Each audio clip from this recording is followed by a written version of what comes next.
Meus irmãos, vamos fechar os olhos para a gente orar, tá bom? Querido Deus, Pai Todo-Poderoso, Criador dos céus e da terra, estamos aqui na Tua casa, Pai, que é nossa casa, porque nós somos Teus filhos. Pai, muito obrigada pela Sua permissão.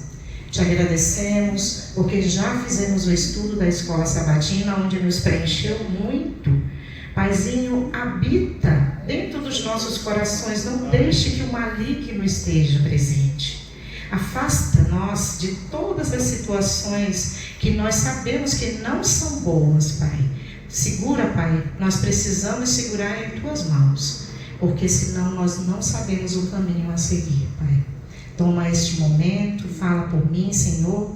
Não deixe que o inimigo coloque espírito de exaltação, mas sim o Espírito Santo na vida de cada um aqui, Pai. Amém. Que nós saiamos preenchidos com o Teu poder e a Tua glória. Em nome de Jesus. Amém, Senhor. Meus amores, eu vou falar hoje para vocês sobre uma pequena repreensão que Deus mandou esta mensagem para a gente, tá? Porque o pai, eu tenho pai, vocês também acho que ainda tem pai, né? A minha mãe já é falecida, mas eu ainda tenho pai. E quando um pai, ele chama a atenção da gente, é porque ele quer o nosso bem, não é isso? Nós temos que entender dessa forma, não é isso, meus amores?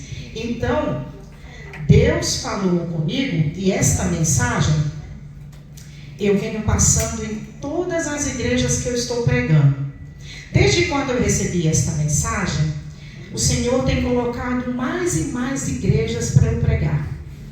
Então significa que Ele quer que essa mensagem seja repassada, certo?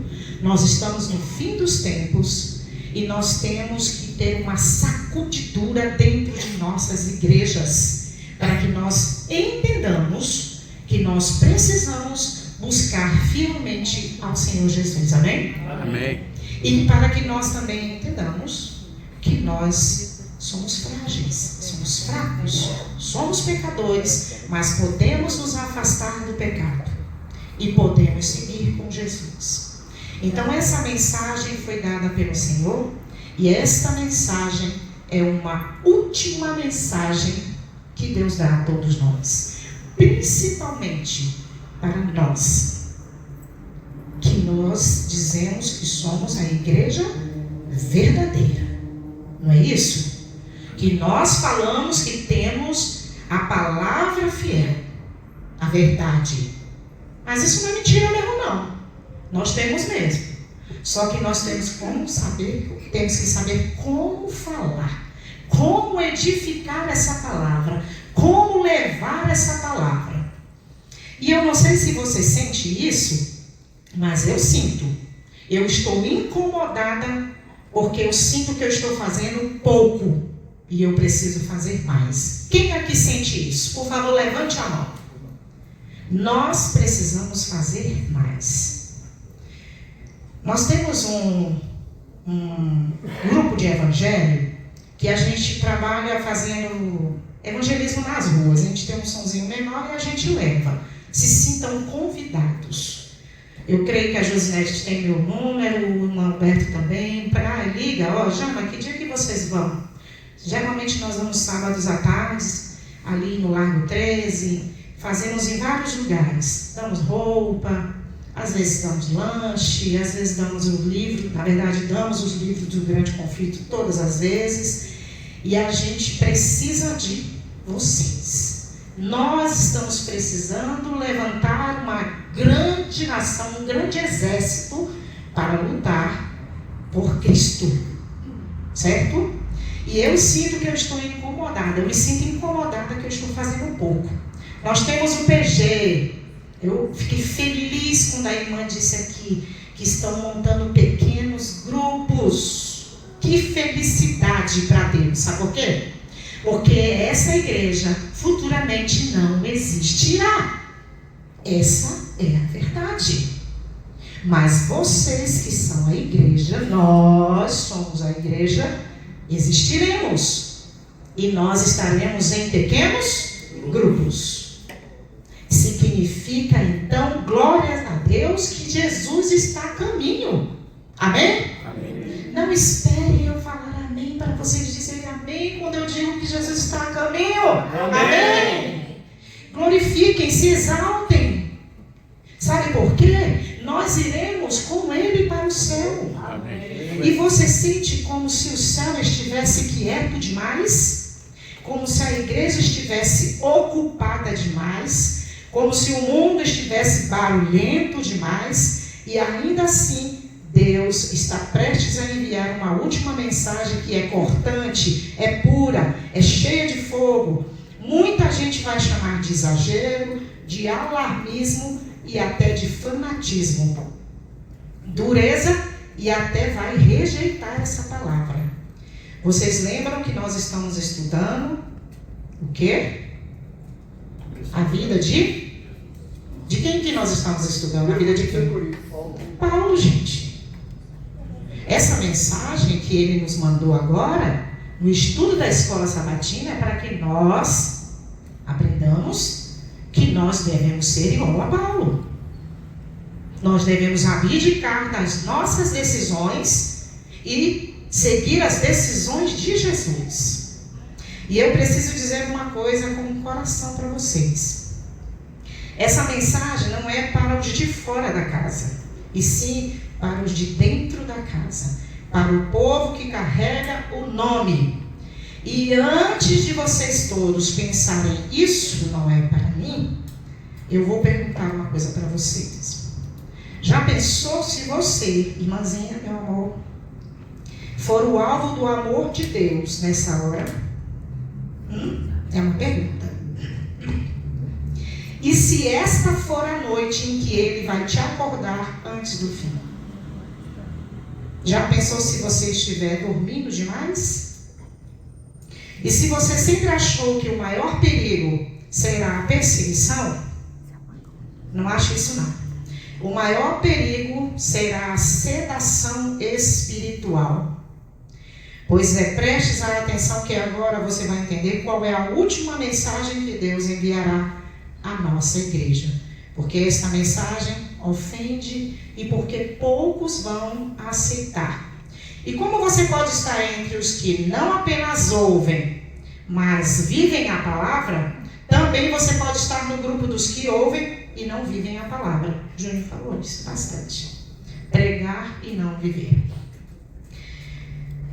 A diferença entre salvar e perder não será a informação, viu, Júnior? Como você acabou de citar, Deus estava te usando, o Espírito Santo estava te usando para falar isso.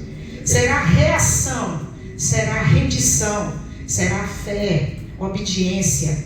Ellen White escreveu que o selo de Deus jamais será colocado sob uma fonte impura e que os registros estão sendo analisados hoje, agora, neste exato momento. Vocês sabem o que é registros?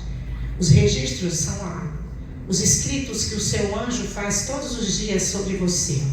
Janaína ficou no celular 10 horas, mas não estudou a Bíblia. Estou dando exemplo de mim, tá? Estou falando de mim mesma, tá bom?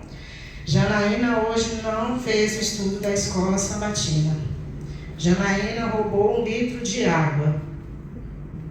Tudo isso está sendo registrado. Se você nunca leu isso, com honestidade sobre a própria vida, existe um e-book selado ou perdido que foi escrito, para esse momento, que existem 10 sinais bíblicos com fontes verificáveis. Você pode buscar aí, eu tentei encontrar, mas não achei. Você acha que Deus mandaria uma última mensagem com um tom de amor para não ofender ninguém? Ou você acha que o céu pisaria em ovos enquanto o inferno corre com tudo? Ou acha que o amor de Deus é um travesseiro ou um despertador? Janaína, acorda, Jesus está voltando, ó. Jesus já descreveu a condição do seu povo no fim. E o que ele diz não combina com a autoimagem religiosa, que muita gente cultiva, não combina. Ele fala de Laodiceia, uma igreja que tem nome, estrutura, linguagem, hábitos e ainda assim está doente de dentro para fora. Se entrasse uma pessoa agora que leprosa, eu vi essa cena, se eu não me engano foi no filme The Chosen. Entrasse um leproso aqui agora, sangrando, descendo sangue aqui, o que nós faríamos? nós limparíamos ele? Tocaríamos nele? Sim. Claro que não. Não sejamos hipócritas. Nós iríamos julgar. Primeiramente, o senhor não pode ficar aqui, tá? Porque o senhor está sangrando e vai sujar toda a igreja. Segundo, que a gente vai te levar para ali, porque ali tem um outro lugar, você pode se banhar, tá? Se banha e se vista. Nós somos assim, irmãos. Nós somos assim. Não tem que dizer que nós faríamos, porque nós não faríamos. Estamos cansados de passar no meio da rua e ver pessoas ali jogadas no chão, com cobertores sujos, imundos. A gente não para o carro para ir lá. Meu irmão, você está precisando de alguma coisa? Você quer que eu te ajude? Você quer que eu te leve para tomar um banho? Nós fazemos isso, Júnior? Não fazemos. Por isso eu estou me cobrando. Eu não estou cobrando vocês. Deus mandou essa mensagem para vocês, não sou eu. Eu não escrevi, quem escreveu foi Ele. E diz aqui, ó, abra sua Bíblia em Apocalipse 3, o 15 e o 16. O meu já está aberto aqui. Quando todos acharem, digam amém, por favor. Amém. Isso. Gostei, irmão.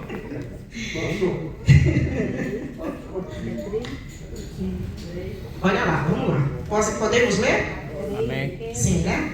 Conheço as tuas obras, que nem és frio, nem quente, és morno.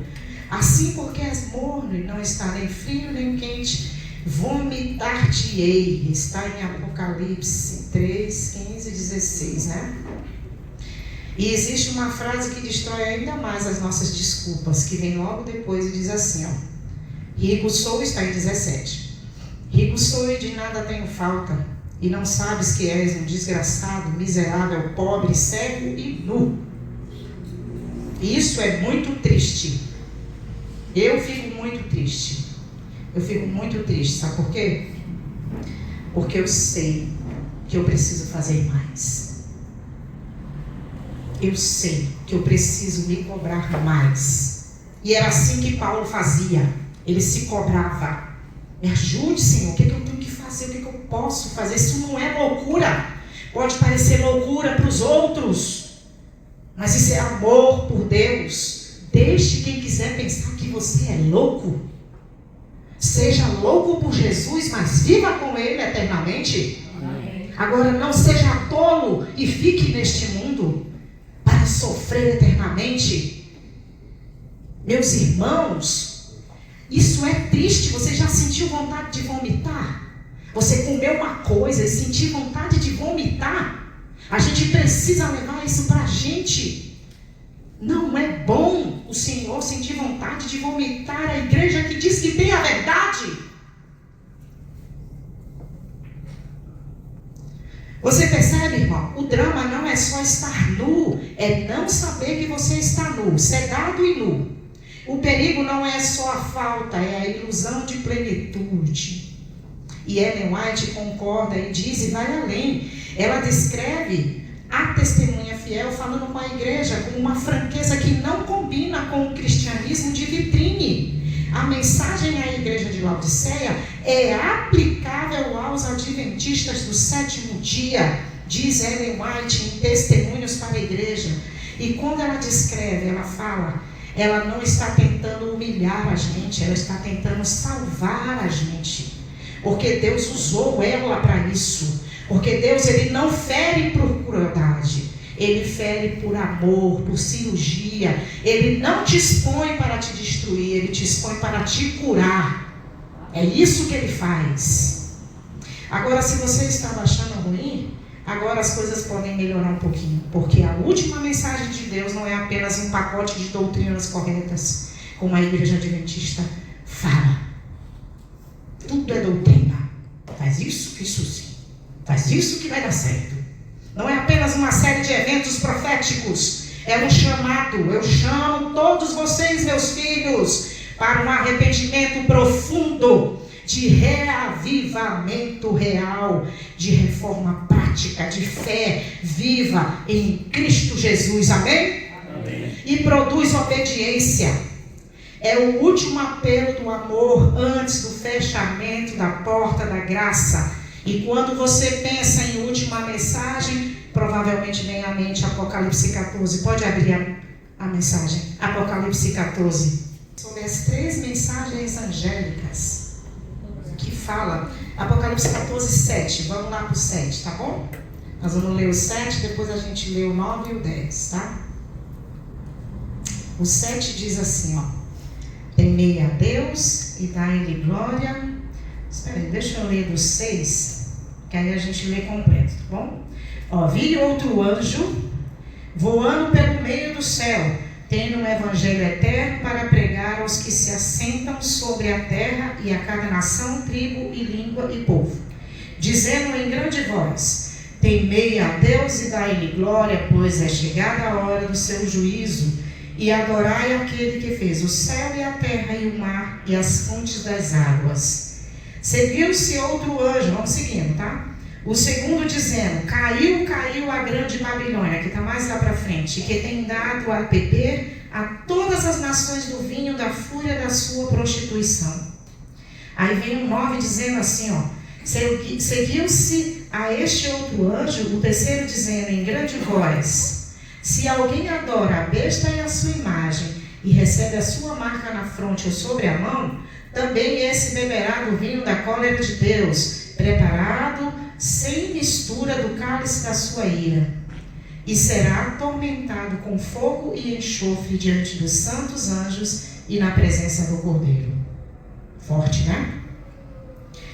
E aqui, então, meus amores, fala sobre isso, viu? Você quer ser atormentado por resto da vida? Eu não quero. Quem quer ir para o céu? Amém. Esse amém foi tão chuchu. Quem quer ir para o céu? Amém. Meus irmãos, é isso que o Senhor quer. Eu sei, olha, muitas vezes eu vou pregar em outras igrejas, viu, irmão? O pessoal pensa que eu sou pentecostal. Você acredita nisso? Nunca fui pentecostal. Eu quero ter sempre essa força, esse vigor. Eu fico até vermelhinho, ó, quando eu estou pregando. Acho que é o Espírito Santo, o fogo dele que desce em mim, né? Mas o povo pergunta muito: mas você era da pentecostal? Eu digo: não, meu irmão. Me batizei a primeira vez na igreja adventista mesmo. Mas eu busquei muitas igrejas procurando Deus. E eu só encontrei na adventista. Glória a Deus, né? Já pensou se ele tivesse me encaminhado para uma outra? Onde eu aprenderia tudo errado? Esse é o nosso medo, né? Que muitas pessoas aprendam o errado. Mas a gente tem que ensinar o que é correto, não é isso? Isso é sério e isso é eterno. E note como termina aqui a perseverança dos santos. Leia agora Apocalipse 14, 1. Vamos lá, 14, 1. Os que guardam os mandamentos de Deus e a fé em Jesus está em Apocalipse 14, 1. 14, 1. Alguém vai ler para mim? Vamos lá. Quem vai ler para mim o 14, 1? Pode ler, meu irmão. Olhei eis o Cordeiro em pé sobre o monte Sião, e com ele 144.000, tendo na fronte escrito o seu nome e o nome do seu pai. Amém. Amém. Eu quero estar nesses. Amém. Porque vocês sabem que 144 é simbólico, né? Então, nós teremos muito mais. Amém. Muito mais. E eu quero estar no meio desse povo. Porque eu disse um dia desse para ele: Senhor, se for para me lhe negar no último dia, me leve, tire minha vida. Agora, se for para me ficar e ser, ó, fiel, guerreirona, eu quero ficar aqui com o Senhor. A mim, guerrear. E eu quero ver o Senhor voltando. Eu disse para ele. E diga também a ele. Diga a sua vontade. Você quer ficar? Diga a ele que você precisa de força, porque ele vai te dar força. Amém. Amém? Mandamentos e fé, obediência e confiança, lei e evangelho. Não existe um sem o outro. Mas Deus prometeu ainda algo maior, um reforço final, o derramamento final, a luz final. O que vai ser o derramamento final? A chuva serôdia, que vai nos ajudar a ter forças. Em Apocalipse 18 descreve um anjo tendo grande autoridade, a terra foi iluminada com a sua glória. E diz assim, que ele clama: caiu a grande Babilônia. A grande Babilônia nós sabemos que vai cair mesmo. Essa é a promessa. e vai ser cumprida. E então o chamado que separa os destinos: sai dela, povo meu, para que não sejais participantes dos seus pecados. Isso é a mensagem final. Indo ao mundo, sim, mas antes de ir ao mundo, ela precisa acender dentro de nossos corações, do povo de Deus. Não pense vocês que só porque nós estamos sentados hoje, neste sábado aqui, todos bem vestidos, bem trajados, limpinhos e cheirosos, podemos só nós ser salvos. Um mendigo de rua pode ser salvo e nós podemos ser perdidos. Porque Deus não olha roupa, não olha imagem, como falou aqui, cristianismo de vitrine, isso Ele não quer. Ele quer o que tem aqui, ó, dentro do seu coração. Amém. Glória a Deus. E então aqui entra uma guerra invisível, que muitas vezes nós achamos que a batalha é contra o inimigo, mas a batalha é contra nós mesmos. Contra ideologias, contra a cultura, porque a nossa luta não é contra o sangue e a carne, sim contra as forças espirituais do mal. Está em Efésios 6:12. Você não está apenas vendo notícias ruins, você está vivendo um conflito cósmico. E é por isso que eu preciso te colocar numa base segura agora. Gente, qual é a última mensagem de Deus para a igreja de Laodiceia? Ore. Você não terá a Bíblia em suas mãos nos últimos dias. Você não terá espada nem escudo. A sua espada e escudo é Deus. Amém. Você não terá caderninho escondido com versículos. Os versículos vão estar aqui, ó. Então, a última mensagem é para você orar. Ore incessantemente, sem desistir. O inimigo vai fazer com que você queira desistir. E quando der vontade de você abrir a Bíblia, ele vai sempre arranjar outra coisa para você. Quer ver? A oração é o lugar onde Deus te dá discernimento, coragem, pureza e poder para ficar em pé, quando a maioria cai. E eu tenho que dizer exatamente como é do jeito que você precisa ouvir. A oração não é apenas só uma conversa com Deus. Ela é o campo de batalha onde a sua lealdade ela é transformada e forjada. E se o inimigo não consegue te impedir de ir à igreja no sábado, ou na quarta, ou no domingo, ele tenta te impedir de orar com fé. Se ele não consegue te arrancar a Bíblia, ele tenta te deixar lendo sem ouvir. Pega a Bíblia, ela é sonífera. Você começa a ler, você começa. Vai dar um sono que só pela misericórdia, né? Ele tenta te deixar lendo sem ouvir. E ele não consegue te fazer negar Jesus, mas ele tenta te fazer adiar Jesus. Daniel 10 diz que ele ora, jejua e busca entendimento. E o anjo diz algo chocante. Desde o primeiro dia foram ouvidas as tuas palavras, mas o príncipe do reino da Pérsia resistiu a isso. Mas em Daniel 12:13 fala: você entende o que isso revela? Que existe resistência espiritual real contra respostas reais de Deus. Que existe guerra enquanto você se ajoelha e ora. Que existe atraso, não porque Deus é fraco, não, mas porque o conflito é sério. E mesmo assim Daniel não solta a mão de Deus. Ele insiste em perseverar, ele não faz da demora uma desculpa para desistir. Ele não faz. E Tiago atinge em cheio o ponto onde a maioria falha. Peça, porém, com fé, em nada duvidando, pois o que é dúvida é semelhante à onda do mar, que ela vai e vem. Não pense tal homem que ele receberá a bênção sem pedir e se pedir duvidando. Meus irmãos, você percebe onde está a situação aqui? Muitas vezes a gente se desespera e quer resolver as coisas com as nossas mãos. Pensemos agora, Daniel naquele tempo em que viu o anjo e conversou com o anjo e não entendeu o que o anjo quis dizer para ele, mas o anjo foi lá, desceu de novo o Miguel, falou com Daniel e disse para ele: olha, meu filho, fecha o livro, sela ele, ainda não é o momento, mas agora é o momento. Agora é chegada a hora do juízo final de todos nós. E quando Daniel dá o exemplo para a gente de oração, de jejum, de santidade, é porque nós temos que enxergar isso também, meus irmãos. Eu penso assim, já pensou o rei Xerxes agora nesse tempo? Dissesse assim: Esther, eu vou matar o teu povo todo. E Esther dissesse assim: vamos orar, adventistas, vamos jejuar. Irmão tal ia dizer: não posso porque eu tenho diabetes. Eu não posso orar também porque meu joelho dói. Eu não posso fazer isso porque eu não vou conseguir fazer. Não vou conseguir fazer. Eu não consigo. E quando Deus fala, Ele diz: eu repreendo e disciplino a todos quanto amo, sei pois zeloso e arrepende-te. Está em Apocalipse 3:19. Você está ouvindo amor neste versículo. Neste versículo Deus pede amor com urgência. Amor com espada, amor que salva.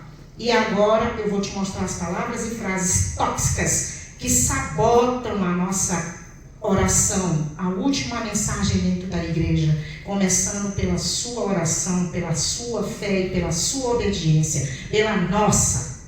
Como era muito grande, eu coloquei só 7 palavras, porque se fosse as 10 ia ter mais páginas aqui, tá? E eu estou resumindo bastante. Então eu coloquei 7, que é o número da perfeição. Mas a palavra mais tóxica, a primeira palavra é quando você diz: irmão Berto, eu estou usando o seu nome aqui, tá? Como exemplo, tá bom? Não precisa ir comigo. Irmão Berto, vamos lá na igreja porque tem que limpar a frente, porque cai muita folhinha lá. Irmão Berto diz: eu vou depois, posso ir depois? Hoje não dá porque depois eu vou. Então, essa palavra é tóxica. Nunca deixe de fazer algo para Deus e diga: depois eu faço. Ela se torna uma palavra irresponsável. Depois eu resolvo, depois eu volto, depois eu me consagro, depois eu me batizo, depois eu tomo a minha decisão, né? Depois. A segunda palavra tóxica é só. Sempre foi só isso? É só um hábito? É só uma série? É só um flerte? É só um pensamento? É um pecado pequeno. Não vai, né? Mas pecado nunca é só isso ou aquilo. Pecado é semente. Você pensa o quê? Nós plantamos a palavra no coração da pessoa. O inimigo, ele planta a semente do mal. É isso que ele faz. E aí ele vai regando. Eu não esqueci não, viu? A semente foi plantada aí, ó. Eu vou regar, que é para ela crescer igual a palavra do Senhor. Nós não fazemos isso? Nós não pregamos a palavra de Deus? A gente não tenta pregar para a pessoa ser batizada, se entregar? O inimigo tenta fazer isso para matar a pessoa e destruir ela. É isso que ele faz. Então, só é uma palavra bem complicada. Depois é só, tá? Aí a terceira palavra tóxica, mais. Essa aqui endurece os corações. Mas eu creio, mas eu obedeço, mas eu perdoaria. Mas o mais é o guarda-costas do eu. Ele protege seu direito de não mudar. Ele é a cláusula secreta do coração dividido.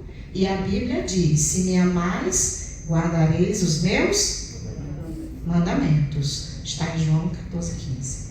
Percebe como Jesus não coloca mais? Ele fala: se me amas, guardarei os meus mandamentos. Amor e obediência não são inimigos. O inimigo é o coração que quer amar sem obedecer. Meus irmãos, a verdadeira fé se revela na submissão da vontade.